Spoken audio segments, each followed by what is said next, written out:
When I was 14, I planned my wedding. This One's Wife. Her top 10 performances. Hello, I'm H.G. Tudor. Now, you may be thinking, okay, we know that This One's Wife is performative because nothing she does is genuine. It's self-serving. It's propelled by her narcissism to cause her to behave in a particular way to get to the destination that is the prime aims. Accordingly, when she greets somebody, it's a performance. When she appears on the red carpet, it's a performance. When she goes to see a little girl and hugs her in some far-flung country, it's a performance. Are we, therefore, talking about her top 10 performances in that regard? Well, you'd be forgiven for thinking so, but actually, we are not. Instead, it's time for you to have a good old chortle at an article that recently appeared on something called Screen Rant. Amanda Bruce has been tasked with This One's Wife, 10 Best Movies and TV Shows. Yes. Now, it's unclear whether this is being done as a joke, or perhaps it's another attempt to test the water to see, perhaps, is there an audience that's receptive to her acting ability so that she might make a return to it. After all, she has tried to be a philanthropist, an author, a content creator, an interviewer, a charity individual, a fashion icon, a thought leader, whatever the fuck that is, and many other things besides, and it's been to each and every one. Might it be that as she has returned to being an influencer, that she's going to try and make a return to acting, and this is an attempt to test the water? Or is it another puff piece to try and remind us all of how brilliant This One's Wife is? Well, you're going to find out. I will warn you that you would do well not to be eating or drinking whilst you listen to this, as you're likely to propel the contents of your mouth, possibly false teeth if you have them, and batter your television set, screen or mobile. The article commences by explaining that from a young age, This One's Wife has always been interested in both the arts and social equality. Of course, she is a living saint, which might be why it was easy for her to walk away from her best movies and TV shows to focus on charity work and investment opportunities. Yeah, right. You mean it was easy for her to walk away because she hadn't been offered anything, that they weren't renewing her in relation to Suits, and instead she decided, the money's going to run out, I better go and find myself a wealthy man. This One's Wife, now Duchess of Sussex, ended her acting career when marrying Prince Harry, although we all know that a different kind of acting has continued, though she has not stepped away from the entertainment world completely, penning children's books, producing documentaries, and even narrating one. This One's Wife and her husband also have a development deal with Netflix, which is why her lifestyle series, with Love Meghan, will have its home on Netflix in 2025. This One's Wife's career as an actor spans over 20 years, but many of her early roles were uncredited or did not involve enough screen time to share her talent with audiences. Her new venture in front of the camera will be a welcome addition to her best movies and TV shows for her fans. Okay, so far, so soaping it up for her. We're now treated to 10 of her best movies and TV shows, and I know what you're thinking, valuable viewers. Are there even 10 that could be described as the best? Should it not really be titled 10 times This One's Wife appeared in a movie or a TV show, because there aren't any others? Well, I think that would be a much more accurate title. Number 10 is something called A Lot Like Love. Came out in 2005. I've never heard of it. Apparently, it doesn't feature her in a significant role, but it is her very first feature film role, and she is a plane passenger. Apparently, it deserves a mention, especially since so many of her early roles were her trying to get her feet in the door in uncredited appearances or non-speaking roles. It gives some background to what the film is about. We don't need to know that. And then it tells us, This One's Wife appears at the beginning of the movie as a passenger on a plane. She has a few lines, presumably spoken ones rather than the ones that she snorts, but she's not given much to do. She is still memorable, however, as this 2005 movie features a lot of emerging talent, presumably not her though. In addition to her, Norman Reedus, Amy Garcia, Gabrielle Mann and Ali Larter. They're not names that are familiar to me. Do you recognise them? All appear in small roles in the movie. The casting director here had a very good eye for talent. Well, if you say so, but I'm not convinced. What's up next with regard to this roll call of brilliant performances? Well, it's as a briefcase holder, or as we would say, a briefcase girl, when she appeared on Deal or No Deal. Yes, that makes the top 10. This One's Wife appeared in 36 of the 300 episodes of the US game show Deal or No Deal as one of the 26 briefcase holders in the hour. It's not an acting role for those involved. Most of the briefcase holders in the show were models or aspiring actors, and this was early enough in This One's Wife's career that it would have been a steady paycheck that got her on a studio set. Thus, in order to even generate a top 10, she has to include the fact that she was a briefcase girl. Oh dear. Apparently it concludes it might not have been a particularly exciting job for This One's Wife, but it is a fun game for audiences to watch. Number 8, When Sparks Fly in 2014. Never heard of it. In 2014, This One's Wife made history as the first black woman to lead a Hallmark movie. I'm sure she's probably collected an award somewhere that she bought herself to commemorate that. One problematic element of that, however, is that This One's Wife, as someone who is mixed race, was actually cast as a white woman instead. I mean, seriously.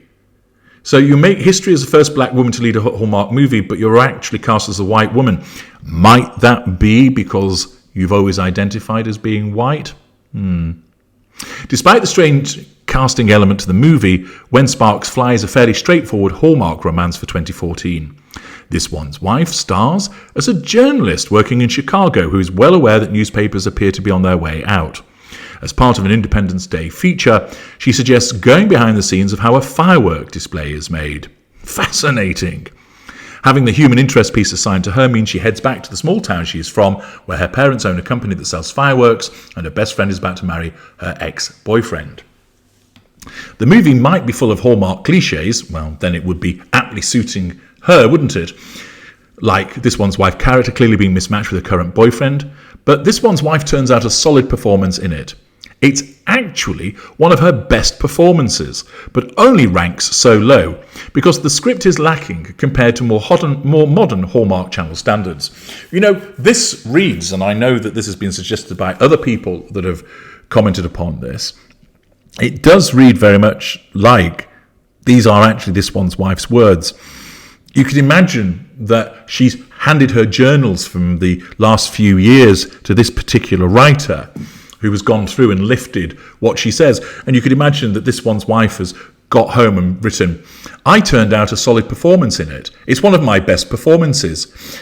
It might not get so high in a ranking of my top 10 because the script is lacking, but that wasn't my fault. My performance was really solid.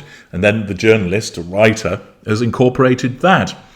Anyway, at number 7, it's Remember Me. No, don't know that film either. She's the bartender in that. This is from 2010. She only has one scene in the movie. She plays a bartender who encounters the two main male characters. And I'm surprised she didn't engage in a three-way. Well, there we are. It's so brief that many of the fans who became familiar with her after watching Suits likely wish her character was more prominent in the movie. Or more likely, This One's Wife wrote in her journal, gosh, I really should have been more prominent in this movie as I'm a brilliant actress and I'm sure that my many fans that will soon appear will wish I had a bigger part in this. And number 6, she's Mindy in Random Encounters. Nope, I don't know it either. Apparently, before she became the lead in a Hallmark movie, she had many of the same kind of roles struggling actresses in her age group did.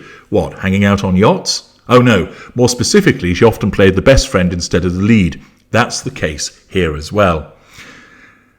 She is very much a typical movie best friend, but This One's Wife seems to have had plenty of fun playing the role, and she charms on screen. Again, in the journal she probably wrote, This is a typical best friend role, but I had a lot of fun playing it, and I charmed on screen. 5. She plays herself in Harry and This One's Wife at 2022, which is hilarious that you would think that she would probably put this as number 1. We all know about this, but apparently it tells us it allows This One's Wife to be human instead of simply play a role.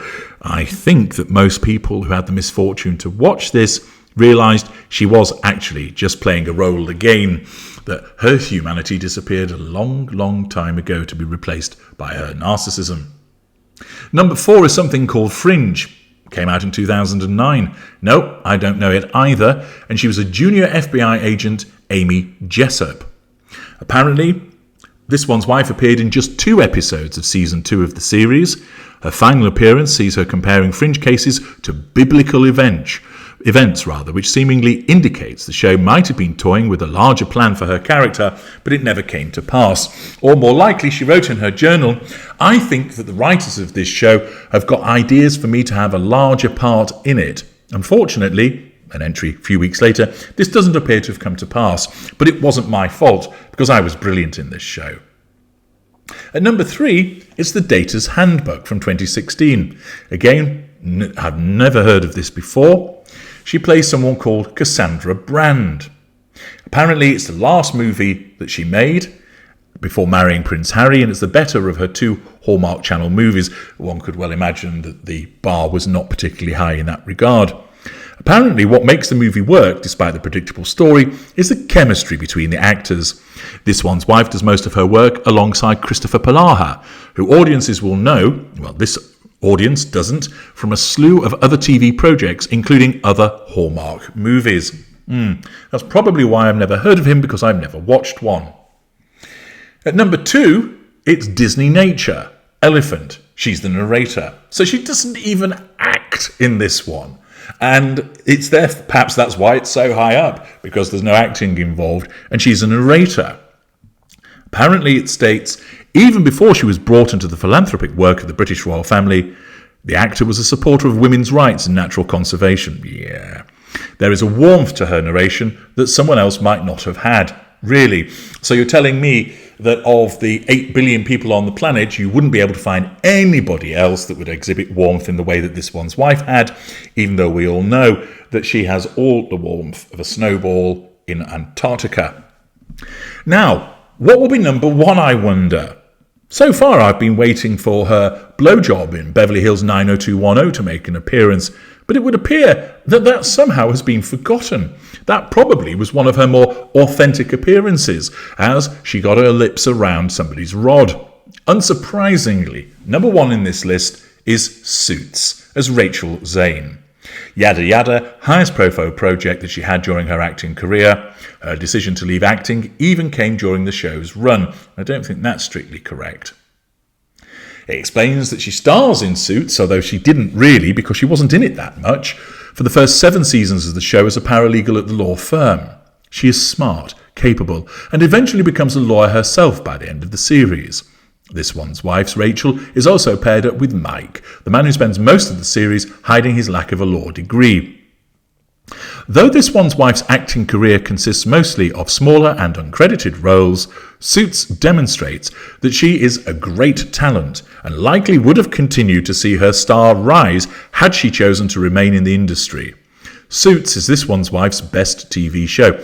That's clearly come from the Journal of This One's Wife again, where she wrote at the time, "Although I've only had smaller and uncredited roles, the fact that I was so brilliant in Suits demonstrates I'm a great talent, and if I had carried on acting, I would have carried on with my star rising. But I didn't choose to remain in the industry, but if I had, I would have been an A-lister by now." This is an hilarious article.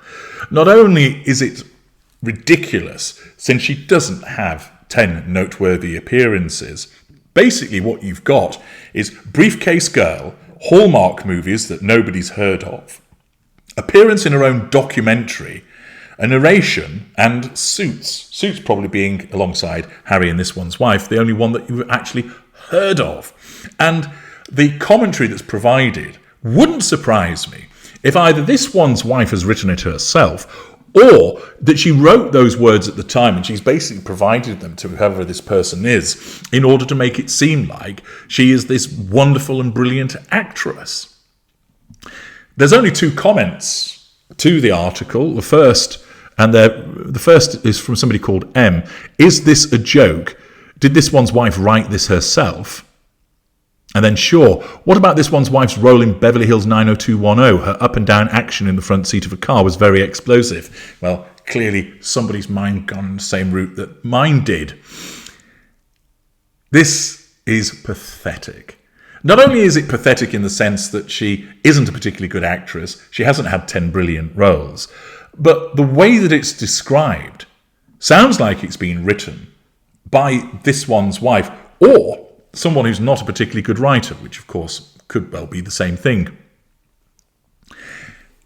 What purpose does this serve? Well, is it someone who's just a fan of this one's wife that wants to put it out there? Possibly. But it seems a strange thing to do, doesn't it? Given that she isn't an actress at the moment, not in the professional sense, that there isn't really much in the way of content creation being provided. Is it an attempt to remind us all of how brilliant an actor she believes that she is? Is this an attempt, perhaps, as I mentioned earlier on in the video, to try and put a toe in the water to see if people respond with hundreds of comments saying, yes, come back to acting, this one's wife. You're so brilliant. The way that your head popped up in 90210 was simply unbelievably talented and wonderful.